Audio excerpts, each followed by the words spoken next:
بسم اللہ الرحمن الرحیم۔ انسان کی شخصیت ہے، اس کے بارے میں بے شمار لوگوں نے لکھا۔ جو میں نے سمجھا، جو جانا، اس کے مطابق اس کے 4 مین اجزاء ہیں۔ ایک اس کی باڈی ہے، اور دوسرا اس کا مائنڈ ہے، اور تیسرے اس کے ایموشنز ہیں، اس کے احساسات، جذبات ہیں، اور چوتھی چیز اس کی اسپریچولیٹیز ہے۔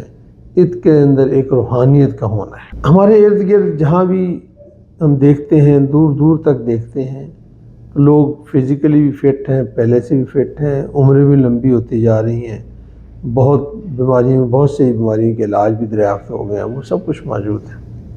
اسی طرح سے وہ مائنڈ بھی بڑے طاقتور ہیں، بہت ذہین ہیں، بڑے فتین ہیں، بڑے کام کرنے والے ہیں، نئے نئے آئیڈیاز ان کے اندر آتے ہیں۔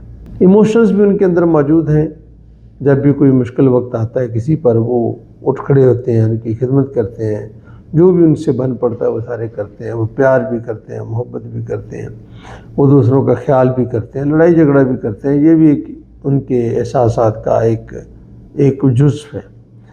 یہ سب چیزیں تو موجود ہیں، لیکن جو چیز موجودہ دور میں کم دیکھی جا رہی ہے وہ اسپریچولیٹیز کی ہے۔ وہ انسان کے اندر روحانیت کی کمی ہے۔ اب روحانیت کو کس طریقے سے آپ ڈیفائن کرتے ہیں، کیا اس سے آپ مطلب لیتے ہیں، یہ بھی ایک پوری دنیا ہے۔ اس کے اندر بھی پوری دنیا کے لوگ جو ہیں وہ اس مسئلے پہ اپنی صدیوں سے اس پہ لکھا جا رہا ہے روحانیت کیا ہے۔ تو بہت مختصر اگر ہم روحانیت کو ڈیفائن کریں تو یہ ہے کہ یہ اس دنیا سے بڑھ کر بھی کسی دنیا کا تصور اور اس کے بنانے والے کا تصور اپنے ذہن میں رکھنا ہے۔ یعنی روح سے، جس نے ہم پہ روح پھونکی ہے، وہی جو ہمارا پیدا کرنے والا ہے، اس کے ساتھ ایک غائبانہ تعلق جو ہے، یہ جاننا کہ کوئی ہے جس نے جو دنیا میں مجھے لے کر آیا ہے۔ یہ صرف کہ فزیکل عمل نہیں تھا، بلکہ یہ وہ کوئی پاور ہے، وہ طاقت ہے، وہ ذات ہے، وہ ہستی ہے، اور بہت بڑی ہستی ہے۔ مجھے اپنے آپ کو اس کے ساتھ بھی جوڑنا ہے، اس کی بھی ماننی ہے، اس کے ساتھ بھی ایک لگاؤ رکھنا ہے۔ اسی کو وہ روحانیت کہتے ہیں۔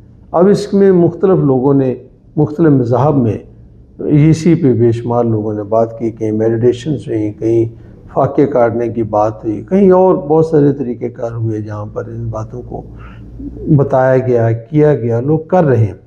اسی طرح سے اسلام کے اندر بھی جہاں آپ سارے کام کرتے ہیں، وہاں پر نماز روزے کا کام، وہاں پر حج اور زکوٰۃ، وہاں پر تہجد، وہاں پر غور و فکر، یہ وہ سب چیزیں ہیں جو میری اور آپ کی روح کو اس سے ملاتی ہیں، جو ہماری روح کو پیدا کرنے والا بھی ہے، جو اس دنیا کو پیدا کرنے والا بھی ہے۔ موجودہ دور کی تعلیم و تربیت میں اگر کوئی کمی بہت واضح طور پر نظر آتی ہے، وہ یہی ہے کہ انسان اسپریچولیٹی طور پر، روحانی طور پر کھوکھلا ہے۔ اس کے اندر سے وہ چیز نہیں نکلتی کہ میں کس لیے ہوں، کس نے مجھے دنیا میں بھیجا ہے، اور بڑی مختصر مدت کے لیے میں آیا ہوں تو مجھے کیا کرنا ہے۔ میں الٹیمیٹلی اس کے پاس جانا چاہتا ہوں۔ وہ جو کہا جاتا ہے کہ روح جتنی ہلکی ہوگی اتنی ہی وہ اپنے خالق سے محبت بھی کرے گی، اور اتنی ہی جلدی اس سے وہ ملنا بھی پسند کرے گی۔ تو یہ روحانیت جو ہے، اس کو صرف انہی معنوں میں نہ لیا جائے جس معنوں میں ہم معروف طور پر اس کے ساتھ کوئی بہت ساری چیزیں اٹیچ کرتے ہیں، بلکہ اس کو اسی معنوں میں لیا جائے کہ یہ در حقیقت اپنے نفس کو پاک کرنے کا ایک طریقہ کار ہے، تاکہ ہمارا نفس پاک ہو، وہ نفس مطمئنہ بنے، اور وہ اپنے خالق سے، مالک سے محبت کرنے والا ہو، اور اس سے جلد ملنے کی تمنا رکھتا ہو کہ میں اس سے ملنا چاہتا ہوں جس نے مجھے پیدا کیا۔ تو جہاں پر ہم اپنے مائنڈ کی، باڈی کی، ایموشنز کی حفاظت کرتے ہیں، وہیں پر ہمیں اپنے بچوں کے اندر اس چیز کو بھی، اور اپنے آپ کے اندر بھی اس چیز کو بھی بڑھانا چاہیے کہ ہمیں ایک روحانی طور پر بھی کھوکھلا نہیں ہونا چاہیے۔ ہمارے اندر کچھ نہ کچھ وہ احساس اور جذبات ہونے چاہیے جو ہمیں اپنے رب سے ملنے کے لیے آپ کے لیے آمادہ کرتے رہیں اور اس پر ابھارتے رہیں۔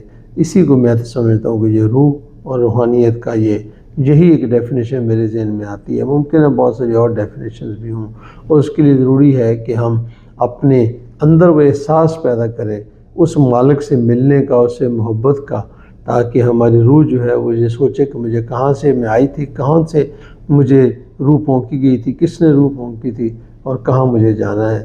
اللہ رب العزت ہمیں اپنے روح کو مزید مضبوط کرنے کی توفیق عطا فرمائے۔ بات آپ کو ہماری اچھی لگے تو آگے پہنچانے میں ہماری مدد کریں۔ بے حد شکریہ۔